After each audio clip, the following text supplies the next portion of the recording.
Mari Bapak Ibu Saudara, kita akan mempersiapkan hati dan pikiran kita di dalam merenungkan firman Tuhan. Mari kita berdoa. Kami sungguh bersyukur ya Bapa bahwa Engkau terus menganugerahkan kepada kami kesempatan untuk mendengarkan firman Tuhan. Dimanapun kami berada di dalam keterbatasan kami, tapi kami percaya Allah yang tidak terbatas, Allah yang Maha Kuasa mampu hadir dimanapun kami ada dalam segala situasi yang kami hadapi. Berbicaralah kepada kami ya Bapa dan tolonglah kami untuk sungguh memperhatikan kebenaran firman Tuhan. Kami boleh menangkap pesan maksud Tuhan. Kami boleh menangkap isi hati Tuhan yang selalu rindu untuk menumbuhkan kami. Makin dekat dengan Engkau, makin percaya kepadamu dan juga boleh makin serupa dengan Kristus. Menghasilkan buah-buah yang lebat yang dapat dinikmati dan menjadi berkat bagi banyak orang. Untuk itu kami serahkan untuk saat pemberitaan firman Tuhan pada hari ini Bapa, dan Tuhan yang mampukan kami semua sungguh mendapatkan firman Tuhan yang hidup dan kami boleh melakukannya dalam kehidupan sehari-hari. Hanya di dalam nama Tuhan Yesus Kristus kami berdoa. Amin.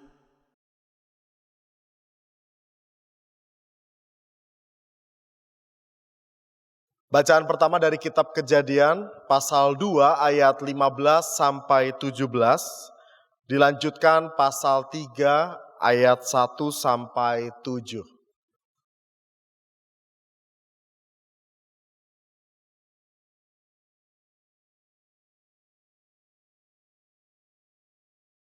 Tuhan Allah mengambil manusia itu dan menempatkannya dalam Taman Eden untuk mengusahakan dan memelihara taman itu.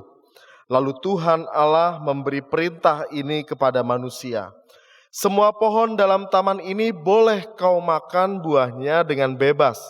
Tetapi pohon pengetahuan tentang yang baik dan yang jahat itu janganlah kau makan buahnya, sebab pada hari engkau memakannya, pastilah engkau mati. Adapun ular ialah yang paling cerdik dari segala binatang di darat yang dijadikan oleh Tuhan Allah. Ular itu berkata kepada perempuan itu, "Tentulah Allah berfirman, semua pohon dalam taman ini jangan kamu makan buahnya, bukan?" Lalu sahut perempuan itu kepada ular itu, "Buah pohon-pohonan dalam taman ini boleh kami makan. Tetapi tentang buah pohon yang ada di tengah-tengah taman, Allah berfirman, jangan kamu makan ataupun raba buah itu, nanti kamu mati." Tetapi ular itu berkata kepada perempuan itu, "Sekali-kali kamu tidak akan mati, tetapi Allah mengetahui bahwa pada waktu kamu memakannya, matamu akan terbuka dan kamu akan menjadi seperti Allah, tahu tentang yang baik dan yang jahat." Perempuan itu melihat bahwa buah pohon itu baik untuk dimakan dan sedap kelihatannya. Lagi pula pohon itu menarik hati karena memberi pengertian. Lalu ia mengambil dari buahnya dan dimakannya dan diberikannya juga kepada suaminya yang bersama-sama dengan dia. Dan suaminya pun memakannya. Maka terbukalah mata mereka berdua dan mereka tahu bahwa mereka telanjang. Lalu mereka menyemat daun pohon ara dan membuat cawat. Demikianlah sabda Tuhan. Syukur kepada Allah.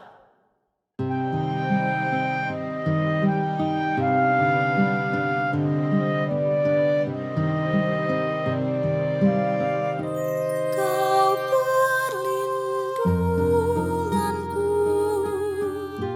Kau jaga hidupku dari kesesakan, sehingga ku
tersesatkan, sehingga ku lepas dan bersoraklah.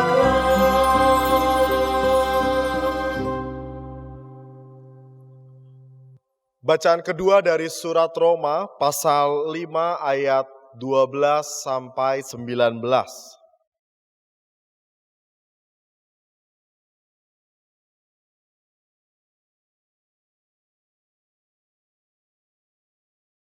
Sebab itu, sama seperti dosa telah masuk ke dalam dunia oleh satu orang, dan oleh dosa itu juga maut, demikianlah maut itu telah menjalar kepada semua orang, karena semua orang telah berbuat dosa.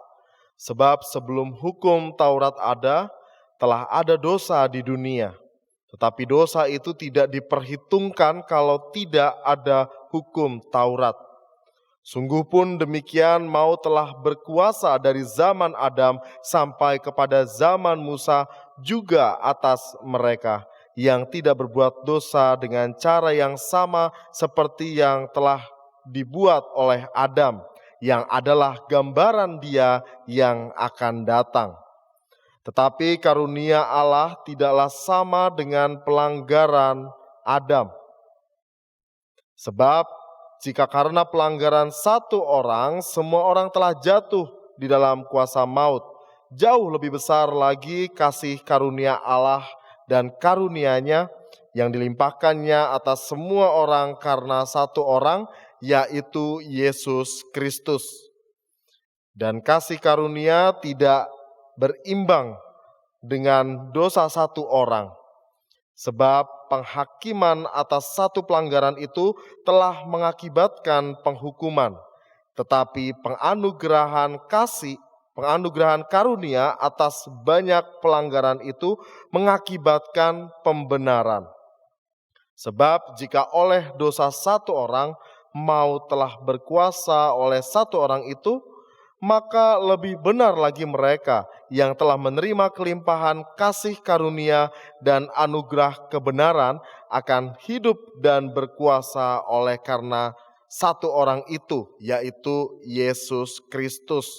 Sebab itu sama seperti oleh satu pelanggaran semua orang beroleh penghukuman, demikian pula oleh satu perbuatan kebenaran semua orang beroleh pembenaran untuk hidup. Jadi sama seperti oleh ketidaktaatan satu orang semua orang telah menjadi orang berdosa, demikian pula oleh ketaatan satu orang semua orang menjadi orang benar. Demikianlah sabda Tuhan. Syukur kepada Allah. Saudara, dengarkanlah Injil Tuhan Yesus Kristus yang diambil menurut Matius pasal 4 ayat 1 sampai 11. Injil Matius pasal 4 ayat 1 sampai 11 yang demikian firman Tuhan. Maka Yesus dibawa oleh Roh ke padang gurun untuk dicobai iblis. Dan setelah berpuasa 40 hari dan 40 malam, akhirnya laparlah Yesus. Lalu datanglah si pencoba itu dan berkata kepadanya, "Jika engkau anak Allah, perintahkanlah supaya batu-batu ini menjadi roti." Tetapi Yesus menjawab, "Ada tertulis, manusia hidup bukan dari roti saja, tetapi dari setiap firman yang keluar dari mulut Allah." Kemudian iblis membawanya ke kota suci dan menempatkan dia di bubungan bait Allah. Lalu berkata kepadanya, "Jika engkau anak Allah, jatuhkanlah dirimu ke bawah. Sebab ada tertulis, mengenai engkau, ia akan memerintahkan malaikat-malaikatnya dan mereka akan menatang engkau di atas tangannya, supaya kakimu jangan terantuk kepada batu." Yesus berkata kepadanya, "Ada pula tertulis, janganlah engkau mencobai Tuhan Allahmu."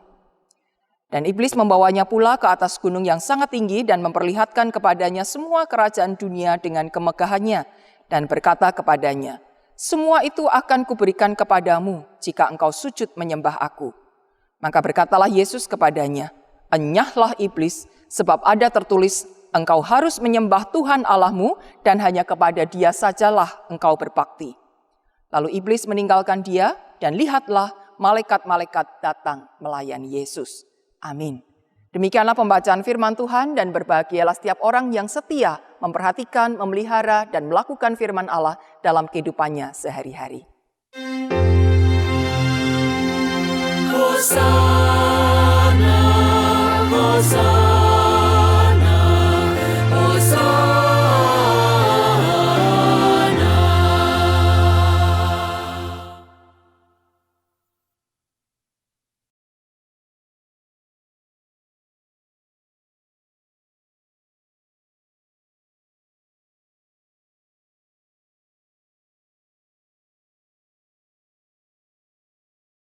Saudara, kalau suatu kali ada yang punya anak, ya anak ini lagi sakit batuk, lalu dia merengek untuk tetap minta es krim. Mama, please satu saja ya, saya sangat ingin makan es krim.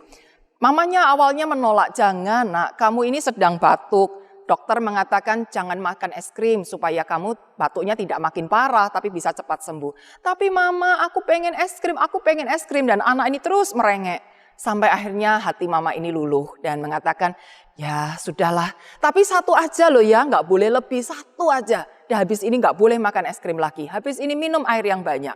Dan akhirnya anak ini mendapatkan es krimnya dan tentu dia bersukacita.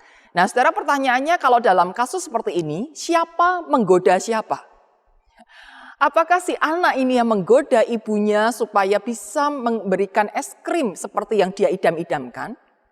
Atau ibunya yang pada akhirnya menggoda anaknya untuk mengatakan ya sudahlah satu enggak apa-apa. Seolah-olah kalau satu ini tidak akan membuat batuk menjadi lebih parah. Tapi ya semua akan baik-baik saja. Jadi siapa yang menggoda siapa saudara? Sulit ya, tapi itulah kenyataan kehidupan kita saudara. Seringkali kita menghadapi godaan atau menghadapi pencobaan. Dari hal-hal yang kecil seperti terkait dengan hal kesehatan, ya seperti contoh tadi, bahkan sampai pada pilihan-pilihan untuk tetap taat kepada Allah atau tidak. Untuk tetap taat pada perintah-perintah yang Tuhan sudah sampaikan, atau saya akan berbuat semaunya saya sendiri karena please ini yang menyenangkan gitu. Atau sesekali sajalah saya melanggar gak apa-apa kan. Ada banyak pilihan yang disodorkan kepada kita dan pada akhirnya kita akan terjatuh pada pencobaan-pencobaan tersebut. Nah saudara, siapa sih yang menghadirkan pencobaan itu dalam kehidupan manusia? Nah pelaku utama tentu adalah iblis saudara. Kalau kita ingat di dalam bacaan pertama tadi ya, bagaimana iblis menggoda Hawa dan akhirnya juga menggoda Adam. Makanlah buah pengetahuan dan yang baik dan yang jahat itu, engkau tidak akan mati.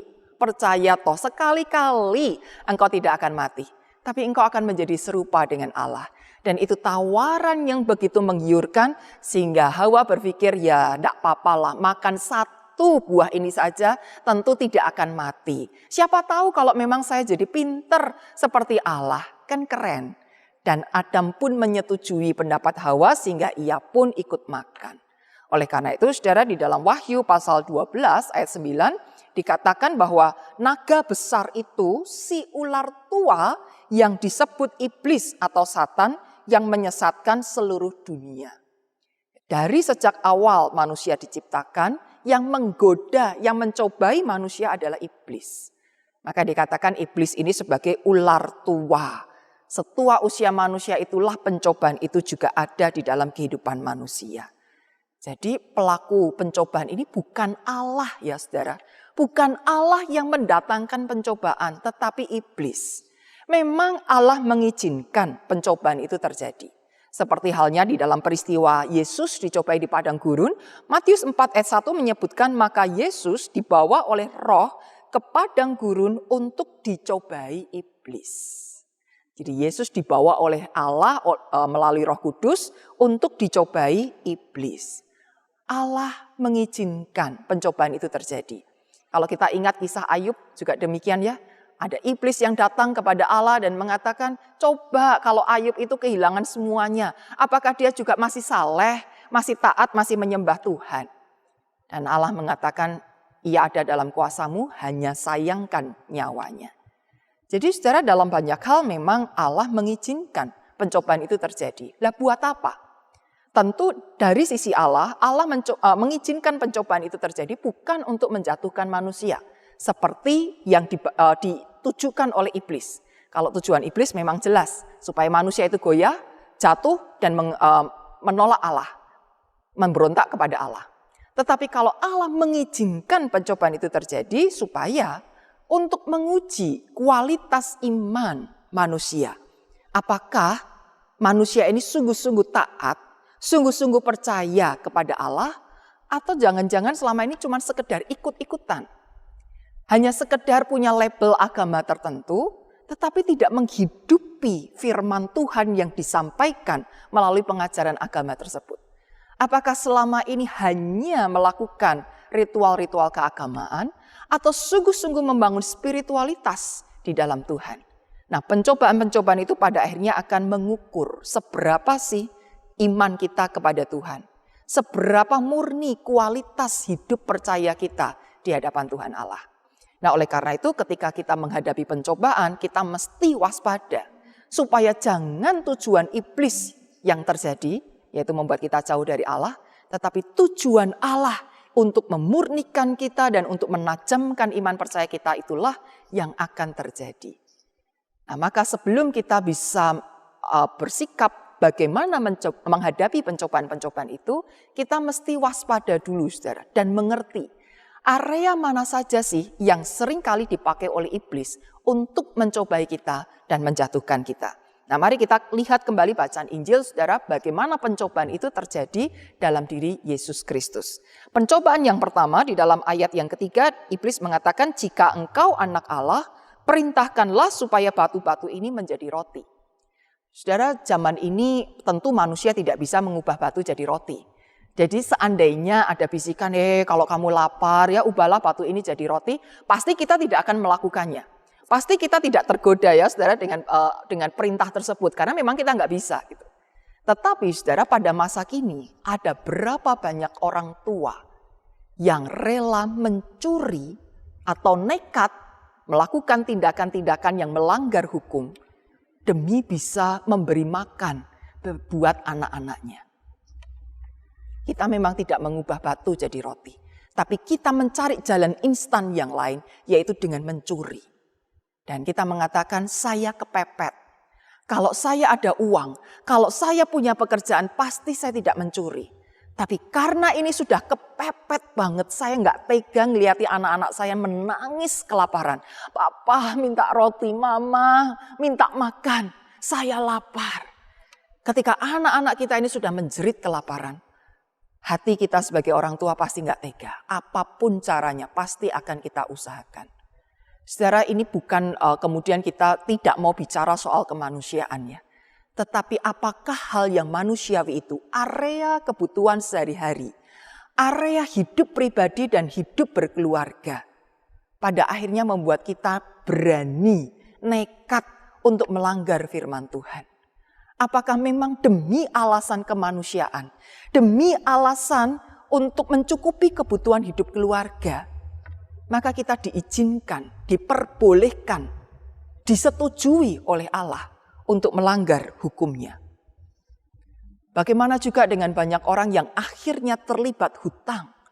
Sudah jelas-jelas tahu bahwa kita itu nggak punya kemampuan untuk bayar hutang. Tapi selalu kita katakan, tolong ya, pinjami saya uang, nanti saya kembalikan.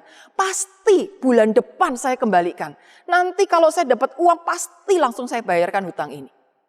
Padahal kita tahu kita nggak akan mungkin dapat uang karena kita belum punya pekerjaan. Atau kalaupun kita dapat uang, dapat gaji dari pekerjaan kita, uang itu pasti dengan segera akan habis untuk memenuhi kebutuhan ini dan itu atau untuk membayar hutang yang lain. Kita tahu, kita sadar bahwa kita nggak bisa bayar hutang, tapi kita tetap memaksa diri untuk berhutang. Pada akhirnya kita bukan sekedar berhutang, tetapi menipu orang yang kita piutangi. Dan zaman sekarang berhutang makin gampang, saudara, kita tidak harus ngemis-ngemis kepada orang lain, tapi kita bisa melalui pinjaman online, di mana itu makin menjerat kita. Dan pada akhirnya ketika tidak benar-benar tidak bisa bayar, kita baru datang kepada seseorang atau datang ke gereja atau ke siapa begitu ya. Dan kita seolah-olah tidak menyerahkan semua beban itu kepada mereka. Nah Bapak Ibu Saudara, ada banyak orang yang berpikir instan untuk menyelesaikan persoalan-persoalannya dan ini harus menjadi perhatian kita. Jangan sampai ketika kita mengalami kesulitan lalu kita jatuh di dalam pencobaan. Yang kedua Saudara, Di dalam ayat yang kelima dan 6, iblis membawa Yesus ke kota suci, menempatkan dia di bubungan bait Allah, lalu berkata, jika engkau anak Allah, jatuhkanlah dirimu ke bawah. Sebab ada tertulis, nah sekarang iblis juga pakai ayat Alkitab nih ya. Mengenai engkau, ia akan memerintahkan malaikat-malaikatnya dan mereka akan menatang engkau di atas tangannya, supaya kakimu jangan terantuk kepada batu. Saudara, kalau zaman sekarang kan tidak ada bait Allah ya, tetapi adanya gereja. Nah, apa yang kita lakukan di dalam gereja? Kita melayani, kita bersekutu, kita melakukan kesaksian-kesaksian. Indah bukan? Tetapi hati-hati saudara, ini bisa menjadi padang gurun pencobaan juga. Iblis tidak hanya mengintai orang-orang di rumah yang kelaparan, tetapi iblis juga mengintai anak-anak Tuhan di gereja yang sedang mengalami ketenaran. Ketika ibadahnya selalu dipuji oleh orang lain, wah kamu rajin ya, masa pandemi pun kamu masih tetap beribadah. Entah online, entah onsite, dimanapun kamu berada, kamu pasti ibadah luar biasa. Ketika orang-orang yang rajin melayani, bahkan rela berkorban, mengeluarkan waktunya, tenaganya, duitnya, untuk bisa melayani, memberi persembahan yang sebanyak-banyaknya untuk pengembangan pelayanan di gereja. Orang mengatakan luar biasa. Dan kita mulai naik ke bubungan bait Allah. Dan kita ingin menampilkan atraksi yang lebih hebat lagi. Bukan sekedar menyanyi di depan, bukan sekedar main musik, bukan sekedar memberi bantuan sosial, bukan sekedar menjadi penatua, bukan sekedar ngurusi ini dan itu. Tapi saya mau menjatuhkan diri dari atas. Dan ketika nanti saya ditatang oleh malaikat-malaikat, ketika saya selamat dari atraksi hebat itu, nama saya akan makin tenar. Saudaraku, tentu tidak secara harafiah kita akan naik ke atap gedung gereja dan menjatuhkan diri dari sana ya. Tetapi yang dimaksudkan di sini adalah bahwa iblis selalu menggoda kita untuk ayo tampilkan yang lebih baik, tampilkan yang lebih berani, yang lebih spektakuler, yang lebih menantang. Kalau kamu bisa menantang pendetamu, kalau kamu bisa berdebat dengan pendetamu dan kamu menang, kamu luar biasa. Kalau kamu bisa melawan semua pendapat para penatua, kamu hebat, kamu pemberani. Dan iblis selalu memberikan bisikan-bisikan kepada para aktivis, kepada para pelayan Tuhan, hamba-hamba Tuhan, untuk lebih lagi dan lebih lagi menonjolkan diri dan meremehkan yang lain. Bahkan melebihi dari Tuhan Allah sendiri. Maka hati-hati dengan pernyataan iblis. Jika engkau anak Allah, lakukan ini dan itu. Itu sebuah pembuktian eksistensi diri. Ayo buktikan, kamu anak Tuhan, kamu pengikut Kristus, kamu orang Kristen berapa puluh tahun, ayo buktikan apa yang bisa kamu perbuat. Iblis selalu menantang kita untuk melakukan yang lebih lagi. Demi popularitas atau ketenaran kita. Dan yang ketiga, saudara, area yang diintip oleh iblis ada di ayat 8 dan 9. Iblis membawa pula ke atas gunung yang sangat tinggi, memperlihatkan kepadanya semua kerajaan dunia dengan kemegahannya. Dan berkata kepadanya, semua itu akan kuberikan kepadamu jika engkau sujud menyembah aku. Ini area apa, saudara? Area pekerjaan yang pada akhirnya terkait dengan finansial. Kalau kita tiba-tiba punya uang, tetapi kita nggak bekerja, kan aneh. Orang pasti akan curiga nih uang dari mana gitu ya kok tiba-tiba punya uang. Tapi kalau kita bekerja lalu dapat duit banyak, orang kan tidak curiga ya. Ini uang dari mana? Oh ya karena dia bekerja, wah pasti pekerjaannya sukses, makanya uangnya banyak. Tapi saudara banyak kali ada orang-orang yang mendapatkan banyak uang bukan karena hasil bekerjanya. Ya bekerja, tapi dia bekerja sambil menyembah kepada yang lain, sambil menyembah kepada ilah-ilah yang lain, sehingga akhirnya dari ilah-ilah tersebut dia mendapatkan penghasilan yang jauh lebih cepat daripada orang lain yang perjuangannya sama.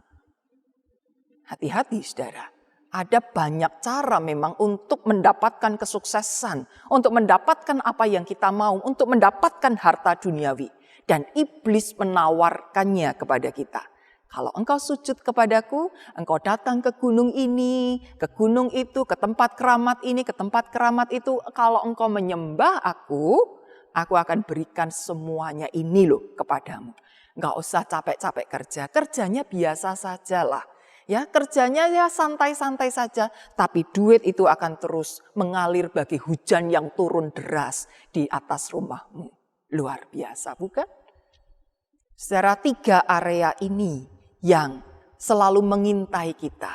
Area kehidupan pribadi atau keluarga, area pelayanan, dan juga area pekerjaan kita.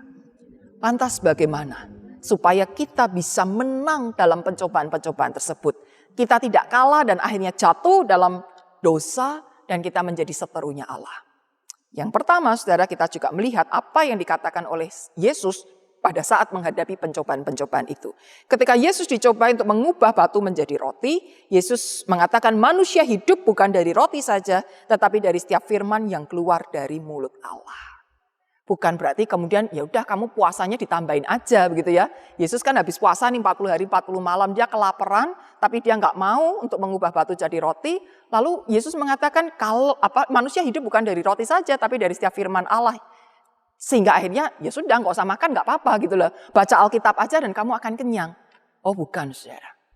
Tetapi bagaimana kita belajar untuk mempercayai firman Allah, mempercayai janji Allah. Apa sih yang Allah katakan? Aku akan menyertai kamu sampai kepada akhir zaman. Allah juga mengatakan orang benar tidak akan meminta-minta. Allah menjanjikan Tuhan adalah gembala yang baik. Yang akan membaringkan di padang rumput yang hijau, akan membawa ke air yang tenang. Bukankah ini bicara soal pemeliharaan Tuhan? Apakah kita bisa mempercayai Tuhan kita 100%? Memang kesulitan itu ada. Penderitaan itu ya terjadi. Tapi apakah penderitaan itu harus membuat kita meninggalkan Tuhan? Harus membuat kita dengan berbagai macam alasan akhirnya mengizinkan diri untuk melakukan tindakan-tindakan yang melawan perintah Tuhan. Atau sebaliknya, justru dalam penderitaan inilah menjadi kesempatan bagi kita untuk lebih lagi dekat sama Tuhan. Kalau selama ini mungkin kita merasa saya bisa, karena kemampuan, karena saya hebat dan seterusnya. Tapi di titik terendah pada saat kita sudah nggak bisa ngapa-ngapain lagi. Di saat usaha kita semua sudah gagal total. Yang bisa kita lakukan hanya datang berserah kepada Tuhan. Tuhan, aku give up. Aku sudah nyerah, aku nggak bisa apa-apa.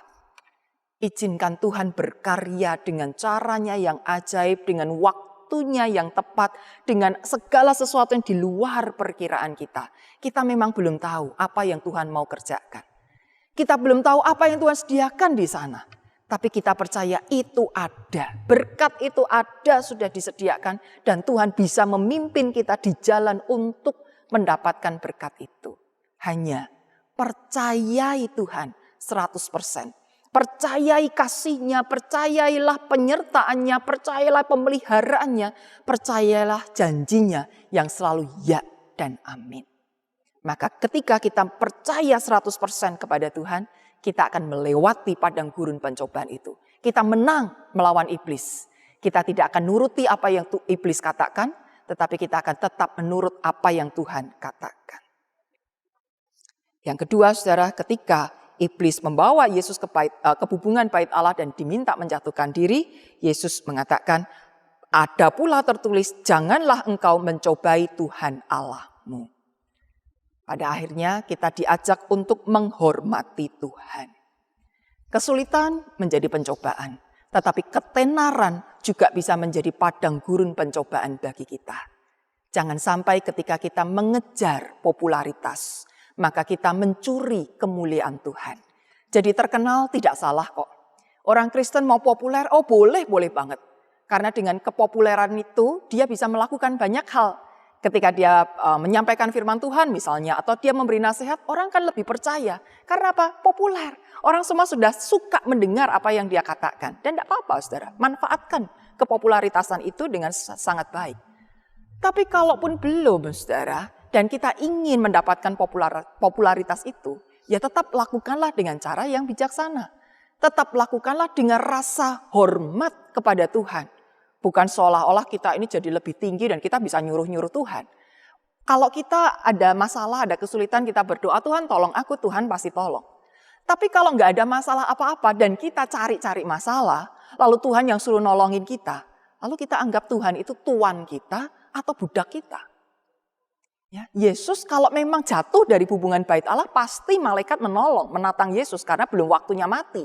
Matinya Yesus nanti di kayu salib, bukan karena jatuh dari bait Allah kan.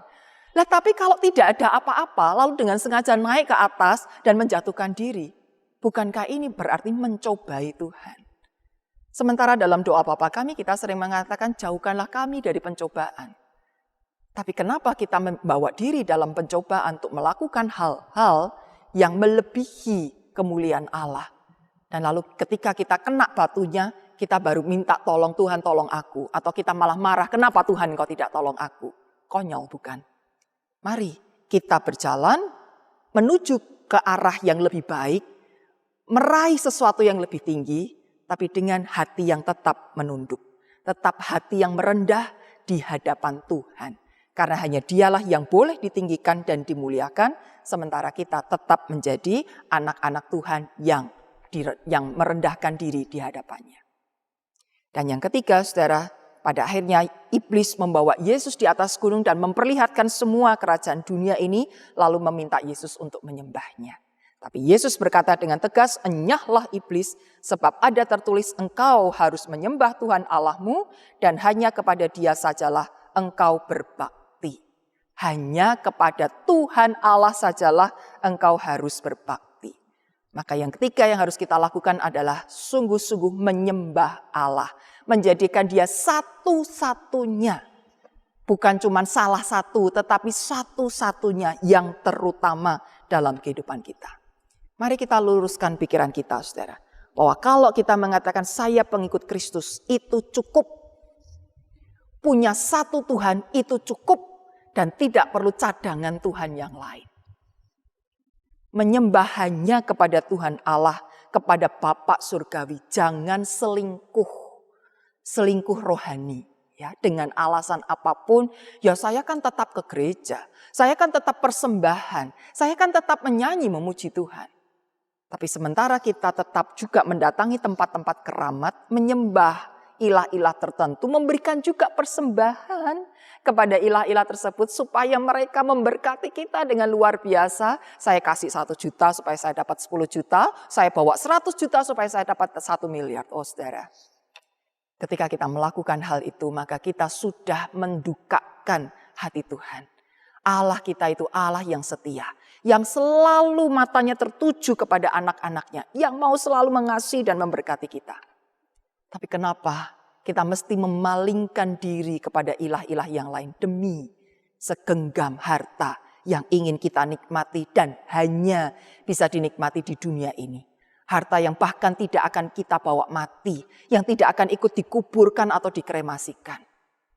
Saudaraku yang terkasih, mari kita menjalani hidup dengan fokus kepada Tuhan Allah saja. Jangan selingkuh. Jangan memikirkan Allah-Allah yang lain. Kalau sudah telanjur gimana? Ya ditinggalkan. Jangan diteruskan saudara. Kalau memang kita sudah salah, selesai. Tinggalkan itu. Dan kembali kepada Allah, berlaku setia kepada Allah.